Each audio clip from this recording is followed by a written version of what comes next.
Programme मध्य मुकाबले में खुश आमदेद। मैं हूं रबिया एहसन और मेरे साथ मौजूद है रऊफ क्लासरा। और आज के प्रोग्राम में जिन टॉपिक से हम बात करेंगे उसमें सबसे पहले सुप्रीम कोर्ट ने इंतखाबात से मुतालिक सियासी डायलॉग पर 27 अप्रैल तक पेशरफ्त रिपोर्ट तलब कर ली। इंतखाबात का फैसला पार्लियामेंट करेगी या सुप्रीम कोर्ट। दूसरी जानिब अदालत का 14 मई को इंतखाबात कराने का फैसला भी बरकरार। तौहीन अदालत के कितने इम्कानात हैं। आज की अदालती कार्रवाई में सियासी रहनुमाओं का क्या मौक़िफ़ रहा, समात के अहवाल से आपको आगाह करेंगे। इसके अलावा बात करेंगे सुप्रीम कोर्ट में समात के दौरान बिलावल भुट्टो और मौलाना फजलुर रहमान की अदालत पर चढ़ाई, धुआंधार प्रेस कॉन्फ्रेंस कर डाली। क्या पीडीएम के अहम रहनुमा मौलाना फजलुर रहमान इंतखाबात के लिए डायलॉग ना करने के लिए दीगर जमातों को कायल कर पाएंगे? ये मौजूआत हैं जो आज के प्रोग्राम में हम शामिल करेंगे। सबसे पहले आज के दिन जो अहम तरीन समात थी उसका क्या अहवाल रहा, इस पर बात करने के लिए हमारे साथ मौजूद हैं सबीउल हसनैन, सीनियर रिपोर्टर। उनको हम जहमत देंगे कि वो बताएं कि आज की समात का अहवाल हमारे साथ शेयर करें। जी सभी, अस्सलाम वालेकुम। जी वालेकुम सलाम। अच्छा सभी बताइएगा, आज अहम तरीन समात थी और क्या डिटेल्स रही, अपडेट्स क्या थी आज की? देखिए, बिल्कुल आज 3 रुकनी बेंच ने चीफ जस्टिस उमर अता बंदियाल की सरबराही में केस की समाअत की कि दरख्वास्त थी एक ही दिन पर मुल्क भर में इंतखाबात कराने की। काफी डिटेल समाअत हुई और सियासी रहनुमा उसमें पेश हुए, उन्होंने अपने मौक़िफ़ सामने रखे और उसके बाद एक मुख्तसर तहरीरी हुक्मनामा जारी किया गया जिसके तहत जो इंतखाबात हैं इस मुतालिक सियासी डायलॉग पर 27 अप्रैल तक पेशरफ्त रिपोर्ट तलब की है। हुक्मनामे के मुताबिक चैम्बर्स में मुलाकात में मौक़िफ़ इख्तियार किया गया था कि मुतअद्दिद सियासतदान और सियासी रहनुमा ईद की छुट्टियों की वजह से अपने आबाई इलाकों को जा चुके हैं। 26 अप्रैल को एक इजलास मुनक्किद किया जाएगा, लिहाजा 27 अप्रैल तक पेशरफ्त रिपोर्ट अदालत ने तलब की है। 27 अप्रैल को फंड्स फरामी की, जो इलेक्शन के लिए पंजाब में इंतखाबात के लिए फंड्स की फरामी का जो मामला है उसकी भी डेडलाइन है, क्योंकि चीफ जस्टिस ने आज ये वाज़ेह किया कि 14 मई को इंतखाबात कराने वाला जो फैसला है वो बरकरार रहेगा। केस की समाअत के दौरान पीडीएम जमातों की जानिब से रहनुमा पेश हुए, तहरीक इंसाफ के रहनुमा पेश हुए और अपने अपने मौक़िफ़ सामने रखे, जबकि जमात इस्लामी के अमीर सिराजुल हक को अदालत ने काफी डिटेल में सुना। समाअत के दौरान जो रहनुमा थे पीडीएम की तरफ से जो पेश हुए, पीपल्स पार्टी की तरफ से कमर जमान कायरा थे, मुस्लिम लीग नून की तरफ से ख्वाजा साद रफीक थे। उन्होंने कहा कि वो अपनी पार्टी के बिहाफ पे सियासी डायलॉग की हिमायत करते हैं, जबकि तहरीक इंसाफ के जो नायब सदर हैं शाह महमूद कुरैशी, उन्होंने मशरूत सियासी डायलॉग की हिमायत की और कहा कि इसके लिए एक फ्रेमवर्क होना चाहिए। हम इस बात से बिल्कुल क्लियर है कि आइन में जो लिखा है 90 दिन के इंतखाबात का मामला, हम इससे बिल्कुल क्लियर है, लेकिन अब हुकूमत हमें प्रपोजल दे, हम देखेंगे और इन नेक नियति से रास्ता देंगे। जमात इस्लामी के अमीर सिराजुल हक ने अदालत को बताया कि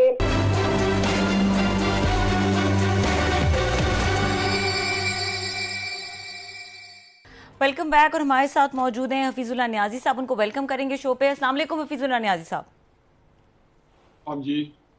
अच्छा हफीजुल्लाह नियाज़ी साहब, बहुत सारे मामला हैं जिन पे आपसे बात करनी है, लेकिन स्टार्टिंग फ्रॉम दिस पॉइंट कि ये जो सुप्रीम कोर्ट में हो रहा है, आज अहम तरीन समाअत थी और सुप्रीम कोर्ट ने अपना फैसला बरकरार रखा है, पर एट द सेम टाइम एक क्वेश्चन प्रोवाइड किया गया और ये कहा गया तमाम सियासी जमातों को कि मुज़ाकरात के दरवाजे जो हैं वो खोले जाएं। ऑन दी अदर हैंड हम देख रहे हैं कि पहले भी जब ये बात की गई चीफ जस्टिस की जानिब से या सीनियर जजेस की जानिब से, तो पीटीआई ने इसका खैर मकदम किया। उन्होंने कहा जी हम 1 पॉइंट एजेंडा पे बात करने के लिए बिल्कुल तैयार है, विच इज इलेक्शन।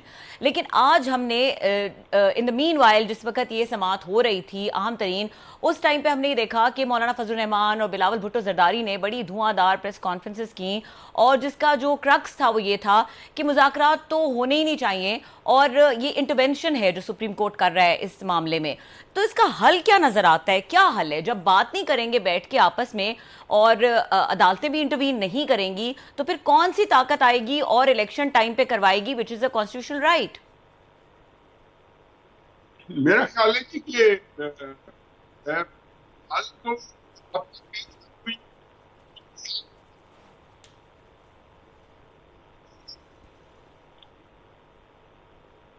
न्याई साहब, आपको आवाज आई है मेरी? आवाज आ रही, लेकिन शोर बहुत है। अब बेहतर है।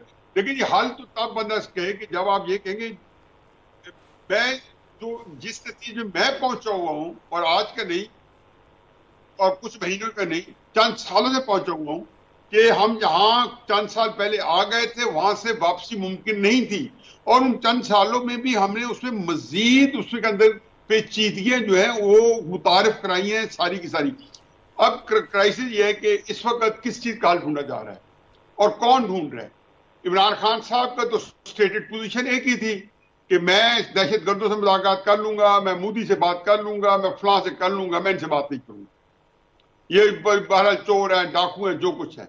तो उसके बाद जब उसके उनको तब वो चूंकि इतनी लाउड एंड क्लियर एक बात कर चुके थे कि जब अब उसके बाद ये आया भी होना चाहिए तो वो बिला वास्ता अपने बंदों के जरिए दरमियानी गो बिटवीन, जिस तरह हमने कई दफा देखा कि असद कैसर साहब, शामिल कुरैशी साहब, खटक साहब और बहुत सारे लोग, असद उमर साहब एक्टिव हो जाते थे, उधर जाके कुछ लोगों से मिलते थे आज से 8-9 महीने पहले, उससे कुछ पहले, बाद में। इमरान खान साहब ने हमेशा अपने आप को पर्दा सीढ़ी से पीछे रखा था और बरह रास्त जो है वो अपने आप को एक्सपोज जाके नहीं कर सकते थे। अब वो जो ट्रस्ट डेफिसिट था वो यहाँ तक ले आया। अब आया ये कि वो ट्रस्ट डेफिसिट या एतमाद का जो फुकदान है वो उसको भरा जा सकता है, इसको भी एक तरफ रखें। लेकिन जो इस वक्त जो मुफादात है, मतलब सुप्रीम कोर्ट के लगता यह है कि आइन से कुछ ज्यादा ही उनके अपने मुफादात हैं। एक तरफ तो वो आइन के अंदर वो सारी चीजें कबूल करने के लिए तैयार हैं कि अगर पॉलिटिकल पार्टी फ्री कर जाए तो फिर आइन का जो 90 दिन की कदगान है वो उसको हम कहीं और डाल सकते हैं। और फिर आप अभी जो आइन का जो असल लेटर स्पिरिट है जिसको सुप्रीम कोर्ट जो कर रही है इंटरप्रेट या जिसको हम सारे कर रहे हैं, तो उसमें तो एक 90 दिन में करा देने चाहिए थे। अब 90 दिन तो गुजर गए, 15 मई को भी 14 मई को भी, पता नहीं 120 दिन बनते हैं, 115 दिन बनते हैं, 110 दिन बनते हैं, वट। लेकिन आगे जब चलेंगे जी उसके बाद जो है जो आप टाइम दे रहे हैं तो इसका मतलब है स्पेस तो मौजूद है। अब वो क्यों इतनी अडैमेंट है? आया किसी बंदे का कोई रिटायरमेंट प्लान है कि वो उसको सिक्योर करना चाहते हैं? जितने मुंह उतनी बातें, हर बंदा अपने मफाद के मुताबिक सोचेगा। जिसको इनका डिसीजन वारा खाता है वो कुछ और कुछ सोच सकेंगे, उनके बारे में बड़ी एक खुशफहमी के मुबतला होंगे, वो समझेंगे आइन की बालादस्ती है। जिनकी जो इनसे खुशफहमी सुप्रीम कोर्ट से नहीं रखते वो आज आपने मौलाना फजल रहमान साहब की या बिलावल भुट्टो साहब की प्रेस कॉन्फ्रेंस सामने देख ली है।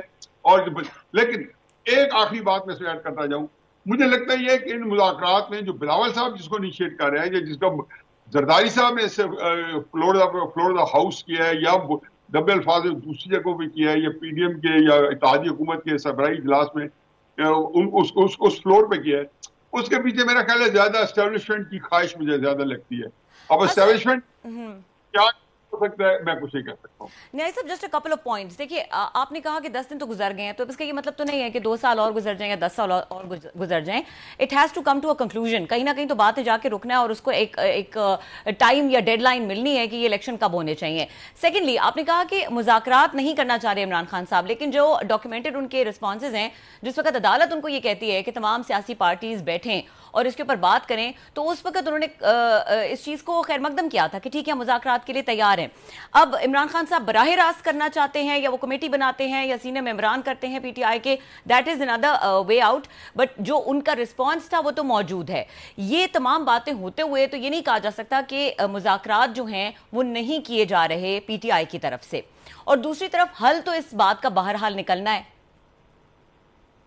मैंने तो ये कहा ही नहीं कि पीटीआई की तरफ से नहीं किए जा सकते। मैंने ये कहा है कि पीटीआई की तरफ से जो आमादगी है ये उस तसलसल के साथ जो एक वक्त उनकी जो स्टेट पोजीशन थी वो और थी, और उसके अंदर उन्होंने एक जो पोजीशन ली थी उससे उन्होंने जब शिफ्ट आया उनके अंदर एक पैराडाइम शिफ्ट आया, तो उसके मुकाबले में जो हुकूमत है उसका भी एक अपनी प्रायोरिटीज होंगी। लेकिन उससे ज्यादा ये क्योंकि एक इत्मीनान का फुकदान है कि कोई बंदा इनमें से कोई उसके ऊपर इत्मीनान करने पर तैयार नहीं है। दूसरी बात यह कि इमरान खान साहब के जो हक में जाता था वो जाता था कि उनको इलेक्शन मिलनी चाहिए थी, क्योंकि इस वक्त इलेक्शन के लिए सबसे ज्यादा जो तैयारी है वो इमरान खान साहब की है, पॉपुलैरिटी इमरान खान साहब के पास है, ग्राउंड रियलिटी जो है इमरान खान साहब के को फेवर कर रही है।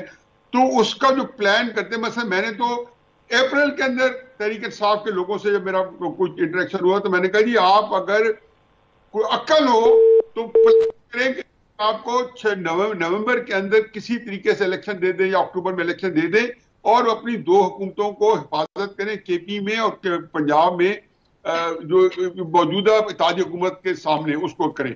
लेकिन 12 उन्होंने उनके नजदीक ये था कि जी उनको तो चाहिए था जी मई 2022 में इलेक्शन चाहिए था, फिर जून में चाहिए था, जुलाई में चाहिए था, फिर नवंबर में चाहिए था। उनको तो हर 2 महीने बाद फिर तहलील कर दी असेंबली। अब करते करते क्योंकि उनका असल जो इस वक्त जो उनकी जो जंग है, जो बांगे दोहल उन्होंने ओपनली है वो उन्होंने एस्टेब्लिशमेंट के खिलाफ ऐलान किया हुआ है। उन्होंने इस बारे में कभी अल्फाज नहीं चबाए, कोई उन्होंने ढकी छुपी नहीं रखी। उन्होंने कल परसों भी जो ट्वीट किया है, वो किसी अपनी गिरफ्तारी का जिम्मेदार हुकूमत में मलबा नहीं डालते। वो बताते हैं कि जी वही जो मावराए आईन कुव्वतें हैं वही मेरे खिलाफ हरकत में है। तो ये सारी चीज थी। तो उन लोगों से हमेशा इलेक्शन लेना बड़ा मुश्किल होता है, क्योंकि जब वो उनकी भी तो पॉइंट वो हमारे सामने नहीं आता। एक दफा आया था DGISPR का और DGISI की प्रेस कॉन्फ्रेंस के जरिए, तो हमें ये पता चला था कि वो भी इमरान खान साहब के बारे में बहुत उनके अंदर एक गुब्बार भरा हुआ है, जिसका उनमें से थोड़ा सा इजहार जो उनका ओहदे जो थे, क्योंकि वो एक सरकारी मुलाजिम है, इजाजत देते थे, तब उन्होंने निकाला था। अब इसकी मौजूदगी में आपको एक सियासी हिकमत अमली चाहिए थी। लड़ाई हर चीज का हल नहीं होती। इमरान खान साहब क्योंकि बहुत अच्छी लड़ाई लड़ सकते हैं, दिलेरी के साथ लड़ते हैं, उनको उसके अंदर एक बड़ी स्किल हासिल है, फिर मीडिया को बड़े अच्छे तरीके से इस्तेमाल कर सकते हैं। ये दोनों चीजों ने उनको खातिर खा फायदा दिया है, लेकिन ये दोनों चीजें इलेक्शन तक नहीं ले जा सकते। इलेक्शन के लिए आपको एक पोलिटिकल स्ट्रेटेजी चाहिए थी। Imran Khan was always and is and will be divide of such strategy. जी क्लासेस साहब, हफीजुल्लाह नियाज़ी साहब ने बड़ी अहम बात की। उन्होंने कहा कि पॉलिटिकल स्ट्रेटेजी की जरूरत है।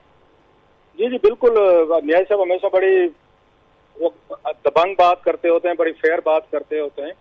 न्याय साहब, आपको ये लगता है कि जो सुप्रीम कोर्ट की आज प्रोसीडिंग हुई है और मौलाना फजल रहमान साहब और बिलावल की प्रेस कॉन्फ्रेंस हुई है, तो हुकूमत और उनके अलाइज जो है गुड का बैड का आप खेल रहे हैं? मतलब है वो पार्टी अदालत से बहर जो है वो अदालत पे हमले करते हैं, बात मानने की बात नहीं करते, वर्बल हमलों की में बात कर तनकीद करते हैं, अदालत की पावर्स को चैलेंज करते हैं, और सारी वो बातें आपने सुन ली। और अदालत के अंदर साद रफीक साहब भी थे, बाकी अटॉर्नी जनरल वगैरह, वो वहां पे वो तैयार है, वो कहते हैं हम डलाक भी कर रहे हैं। साद रफीक साहब भी पेश हुए, उन्होंने भी बताया, हुकूमत के भी कुछ और भी थे। तो आपको लगता है कि इसी तरीके का काम किया जा रहा है और बाकी 27 ये तारीख को ये कोई कंसेंसस डेट पे आ जाएंगे, या टाइम बाइंग ये टैक्टिक्स हैं, डिले किया जाए और अदालत को मजबूर किया जाए कि जनाब आप इस मामले से आप निकल जाए, हम सियासी लोग जो है ना हम आपस में तय कर लेंगे। सो गुड का बैड का और प्लस ये टाइम बाइंग पे जरा कमेंट कीजिएगा कि ट्रू सा जो मेरी असेसमेंट है थोड़ी सी।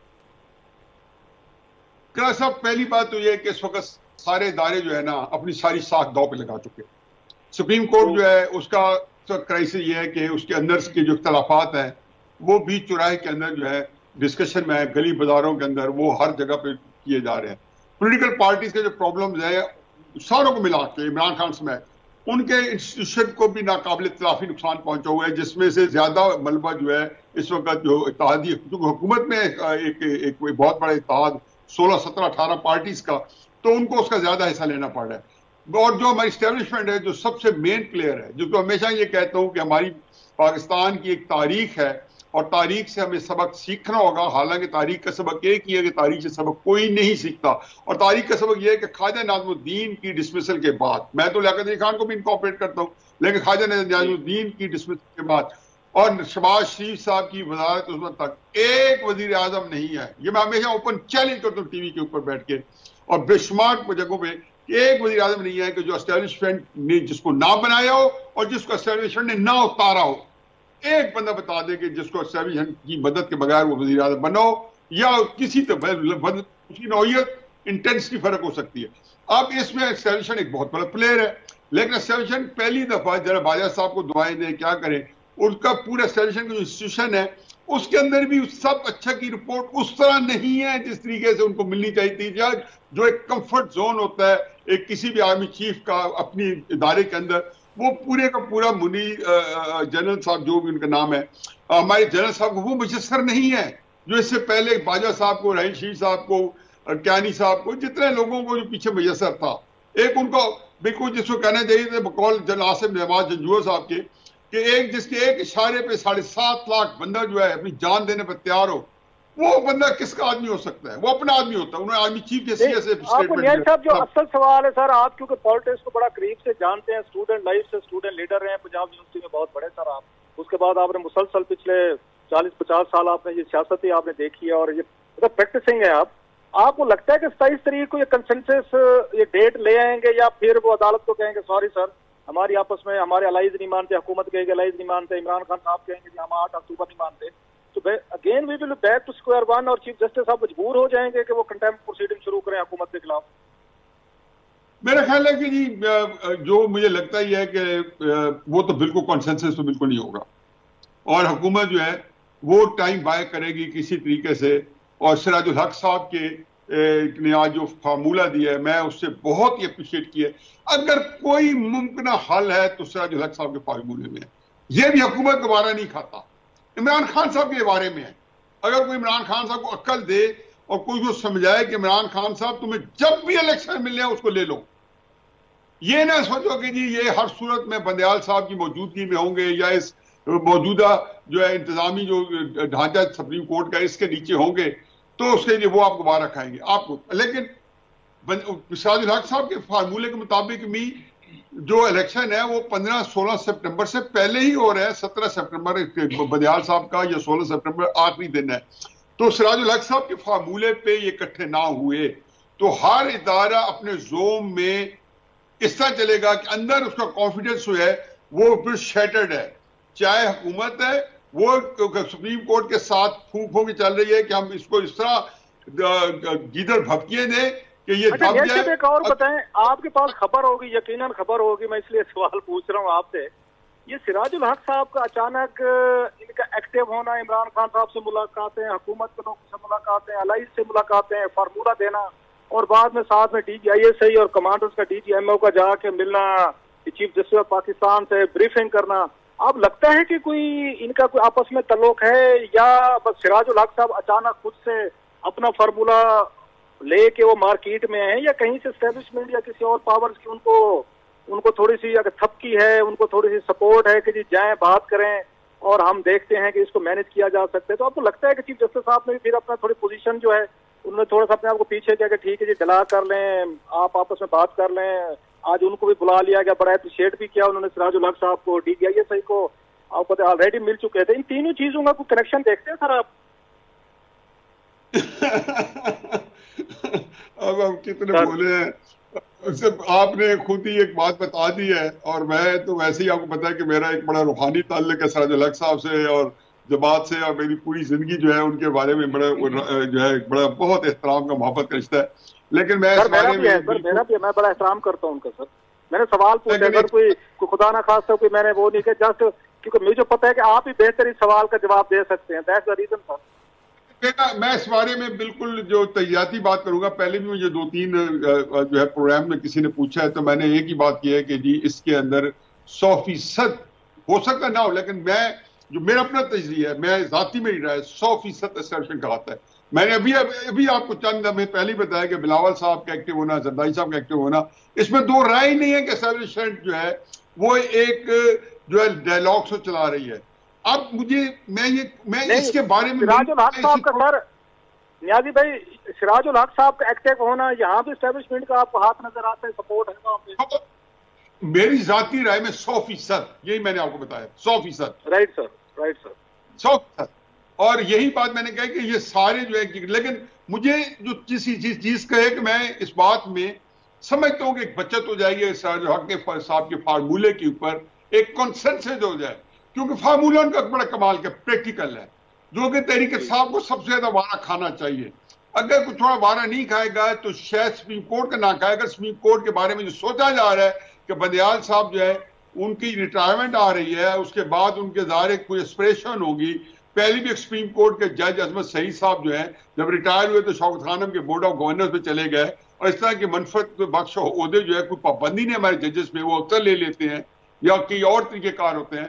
एक आरिफ अली साहब का भी ओहदा खाली हो रहा है, तो हो सकता है कि वो भी एक बड़े साइजेबल आदमी के लिए सिलेक्शन हो सकती है। बंदयाल साहब भी उसके लिए फिट केसेज हैं तब तक।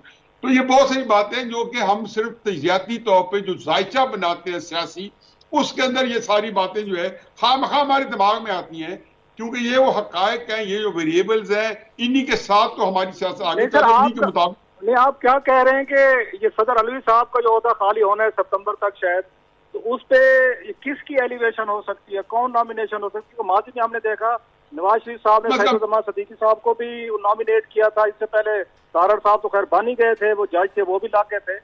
सो माजी में तो इस तरह की मिसालें हैं जब यहाँ पे हमारे रिटायर्ड चीफ जस्टिस या रिटायर्ड जजेस जो हैं उनको प्रेसिडेंट ऑफ पाकिस्तान के इलेक्शन के लिए नॉमिनेट किया गया था। इवन गवर्नर उनको बाद में बनाया गया था सिंध का, सैयद साहब को, क्योंकि शरीफ फैमिली समझती थी कि सैयद साहब जो है जरा उनका जो रवैया था, जो अप्रोच थी, वो थोड़ी फ्रेंडली थी, या कॉन्स्टिट्यूशन के साथ कह लें या शरीफ ये हुकूमत के साथ कह लें। आपको लगता है कि इसी तरह की चीजें आप भी हो सकती हैं कोई मुमकिनात में से, कोई इस तरह की अलवी साहब के बाद? देखें जी, बंदियाल साहब से ज्यादा मुझे तो इदारे का एहतराम है, और मेरा ख्याल है कि ये लूज स्टॉक जो तजिया जो होता है, क्योंकि उसमें एक आपको थोड़ा सा आप कट लूज ही करते हैं। सियासतदानों के बारे में तो हम बहुत कर सकते हैं, गुंजाइश होती है। कम अज कम मेरी जाती तो उस पर नजर है हफीजुल्लाह न्याजी की, उस ओहदे के ऊपर कमाल का ओहदा है। और अगर मैं आप नॉमिनेशन डालिएगा, दो चार वोट मैं आपको ले दूंगा, मेरे को मेहरबान है जो मेरे कहने पे आपको वोट दे देंगे न्याजी साहब। और फिर जाहिर है कि इंसान है जी, और इतना लुक्रेटिव होता है, इतना बड़ा होता है, तो अगर किसी और की नजर हो तो उसको गुंजाइश तो बनती है। क्लासर साहब। जी सर। जी न्याजी साहब कह रहे गुंजाइश बनती है क्लास साहब। हाँ, मैं वही कह रहा हूँ, न्याजी साहब भी तो ओहदे के लिए तो कोई भी हो सकते सर। अच्छा क्लास साहब, आपने एक पॉइंट छोड़ दिया, आपने तमाम चीजों पे न्याजी साहब से पूछ लिया, आप शाह खावर साहब की पिटीशन पे भी पूछ रहे थे कि वो उसकी क्या बैकग्राउंड है। आप ही पूछ रहे, मेरा ख्याल है सवाल न्याजी साहब से, क्योंकि वो कैंडिडेट जवाब दे रहे। न्याजी साहब ये बताइएगा जो शाह खावर साहब की पिटीशन है, क्योंकि इसने भी बड़ा इंपॉर्टेंट रोल प्ले किया इस तमाम तर मामले में, और हमने देखा कि इसके बाद से जो है वो एक गुंजाइश वाली बातें शुरू हुई, तो ये पिटीशन भी आपको लगता है कि वो वजारत दिफा या जो मीटिंग हुई थी चीफ जस्टिस साहब के चैम्बर में, उसके बाद ये एक वे आउट निकाला गया कि ऐसे कुछ चीजें आगे बढ़ाएं तो कुछ मामला बेहतर हो सकते हैं? देखिए, पहले तो मैं पिछला से एक फिक्र कहने लगा था, तो आपने दरमियान में किया। मैंने कहा मैं तो कुछ भी नहीं कर रहा हूं, मैं क्लासा साहब नूर बसीरत जो है अपनी जुबान से आम कर रहा हूं। जो कुछ उनके ज़हन में है वो अपनी बात पहुंचाना चाहते हैं, मैं उनको जुबान दे रहा हूं कि आप पहुंचा लें। तो जाहिर है हम कमजोर आदमी का कंधा ढूंढना चाहता है, उन्होंने मेरा कंधा ढूंढा हुआ है। बाकी एक बंदा जो एबटाबाद का रहायशी है, उसको पंजाब का